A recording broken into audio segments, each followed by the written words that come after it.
हरे कृष्ण। ओम नमः शिवाय। प्यारे स्नेहितनों, आप सबको मेरा प्यार भरा राधे राधे। आज फाल्गुन मास का प्रथम सोमवार है, दिनांक 26 फरवरी 2024। आज हम स्तनपान करेंगे सोमवार व्रत कथा शुरू करने से पहले यदि आपने चैनल को सब्सक्राइब नहीं किया है तो चैनल को सब्सक्राइब कर बेल आइकन को जरूर दबा लीजिएगा, ताकि आगे आने वाली वीडियो की नोटिफिकेशन आप तक टाइम पर पहुंचते रहें। आइए कथा स्तनपान करते हैं। किसी नगर में एक धनी व्यापारी रहता था। दूर दूर तक उसका व्यापार फैला हुआ था। नगर के सभी लोग उस व्यापारी का मान सम्मान करते थे। इतना सब कुछ संपन्न होने के बावजूद भी वह व्यापारी बहुत दुखी था, क्योंकि उसका कोई पुत्र नहीं था, जिस कारण अपनी मृत्यु के पश्चात व्यापार के उत्तराधिकारी की चिंता उसे हमेशा सताती रहती थी। पुत्र प्राप्ति की इच्छा से व्यापारी प्रत्येक सोमवार भगवान शिव की व्रत पूजा किया करता था और शाम के समय शिव मंदिर में जाकर शिव जी के सामने घी का दीपक जलाया करता था। उसकी भक्ति देखकर माँ पार्वती प्रसन्न हो गई और भगवान शिव से उस व्यापारी की मनोकामना पूर्ण करने का निवेदन किया। भगवान शिव बोले, इस संसार में सबको उसके कर्म के अनुसार फल की प्राप्ति होती है। जो प्राणी जैसा कर्म करता है उन्हें वैसा ही फल प्राप्त होता है। शिव जी द्वारा समझाने के बावजूद माँ पार्वती नहीं मानी और उस व्यापारी की मनोकामना पूर्ति हेतु वे शिव जी से बार बार अनुरोध करती रही। अंततः माता के आग्रह को देखकर भगवान भोलेनाथ को उस व्यापारी को पुत्र प्राप्ति का वरदान देना ही पड़ा। वरदान देने के पश्चात भोलेनाथ माँ पार्वती से बोले, आपके आग्रह पर मैंने पुत्र प्राप्ति का वरदान तो दे दिया, परंतु इसका यह पुत्र 16 वर्ष से अधिक समय तक जीवित नहीं रहेगा। उसी रात भगवान शिव उस व्यापारी के सोपन में आए और उसे पुत्र प्राप्ति का वरदान दिया और उसके पुत्र के 16 वर्ष तक जीवित रहने की बात भी बताई। भगवान के वरदान से व्यापारी को खुशी तो हुई, लेकिन पुत्र की अल्पायु की चिंता ने उस खुशी को नष्ट कर दिया। व्यापारी पहले की तरह सोमवार के दिन भगवान शिव का विधिवत व्रत करता रहा। कुछ महीनों के बाद उसके घर में एक अति सुंदर बालक ने जन्म लिया और घर में खुशियां ही खुशियां भर गई।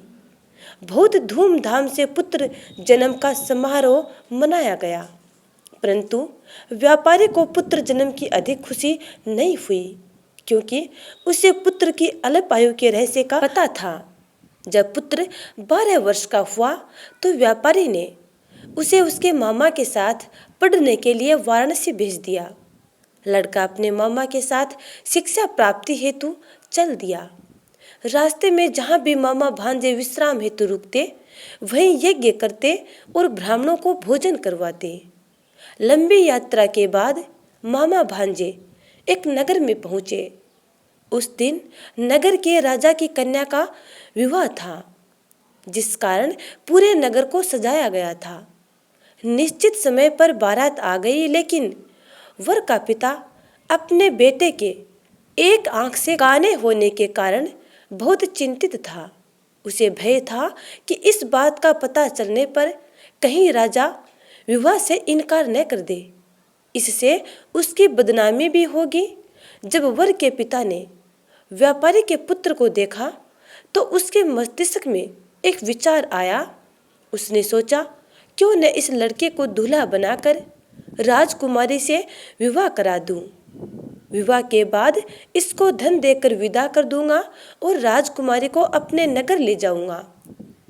वर के पिता ने लड़के के मामा से इस संबंध में बात की। मामा ने धन के मिलने के लालच में वर के पिता की बात को स्वीकार कर लिया। लड़के को दूल्हे का वस्त्र पहनाकर राजकुमारी के साथ विवाह कर दिया गया। शादी के बाद लड़का जब राजकुमारी के साथ लौट रहा था तो वह सच छिपा नहीं सका और उसने राजकुमारी की ओढ़नी पर लिख दिया, राजकुमारी, तुम्हारा विवाह मेरे साथ हुआ था। मैं तो वाराणसी पढ़ने के लिए जा रहा हूँ और अब तुम्हें जिस नवयुवक की पत्नी बनना पड़ेगा वह एक आंख से काना है।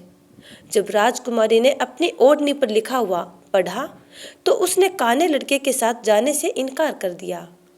राजा को जब ये सब बातें पता लगी तो उसने राजकुमारी को महल में ही रख लिया। उधर लड़का अपने मामा के साथ वाराणसी पहुंच गया और गुरुकुल में पढ़ना शुरू कर दिया।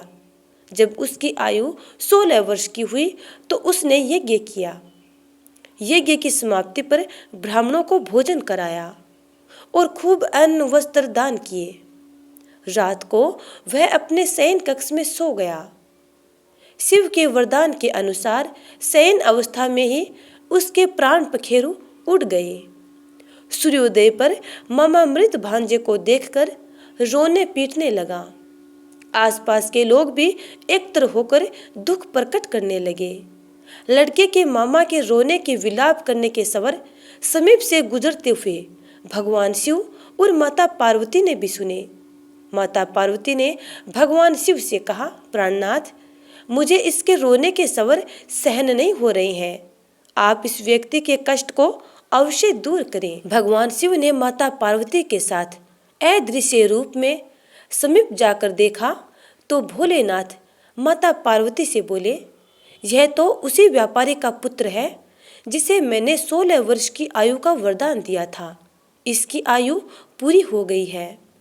माँ पार्वती ने फिर भगवान शिव से निवेदन कर उस बालक को जीवन देने का आग्रह किया। माता पार्वती के आग्रह पर भगवान शिव ने उस लड़के को जीवित होने का वरदान दिया और कुछ ही पल में वह जीवित होकर उठ बैठा। शिक्षा समाप्त करके लड़का मामा के साथ अपने नगर की ओर चल दिया। दोनों चलते हुए उसी नगर में पहुंचे जहां उसका विवाह हुआ था।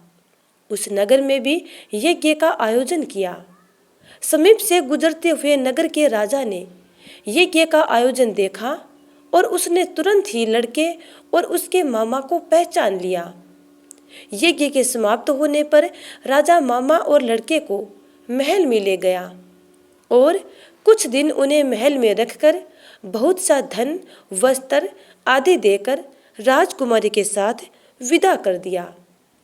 इधर भूखे प्यासे रहकर व्यापारी और उसकी पत्नी बेटे की प्रतीक्षा कर रहे थे। उन्होंने प्रतिज्ञा कर रखी थी कि यदि उन्हें अपने बेटे की मृत्यु का समाचार मिला तो वे दोनों प्राण त्याग देंगे। परंतु जैसे ही उन्होंने बेटे के जीवित वापस लौटने का समाचार सुना तो वे बेहद प्रसन्न हुए। वे दोनों अपने मित्रों के साथ नगर के द्वार पर जा पहुँचे। अपने बेटे के विवाह का समाचार सुनकर पुत्र वधू राजकुमारी को देखकर उनकी खुशी का ठिकाना न रहा। उसी रात भगवान शिव ने व्यापारी के सौपन में आकर कहा, हे श्रेष्ठी, मैंने तेरे सोमवार के व्रत करने और व्रत कथा सुनने से प्रसन्न होकर तेरे पुत्र को लंबी आयु प्रदान की है। पुत्र की लंबी आयु जानकर व्यापारी बहुत प्रसन्न हुआ। शिव भक्त होने तथा सोमवार का व्रत करने से व्यापारी की सभी मनोकामनाएं पूर्ण हुई। इसी प्रकार जो भक्त सोमवार का विधिवत व्रत करते हैं और कथा श्रवणपान करते हैं उनकी इच्छाएं पूरी होती हैं। तो प्रेम से बोलिए, जय भोलेनाथ। हे भोलेनाथ, जिस प्रकार आपने उनकी मंगल कामनाएं पूर्ण की वैसे ही अपने सब प्यारे प्यारे भक्तों की मंगल कामनाएं पूर्ण करना। तो प्यारे स्नेहीजनों, ये थी सोमवार व्रत कथा। उम्मीद करती हूँ कि आपको ये कथा अच्छी लगी है। यदि अच्छी लगी है तो लाइक कमेंट कर देना और अगले वीडियो का इंतजार करना। तब तक के लिए जय जय श्री राधे।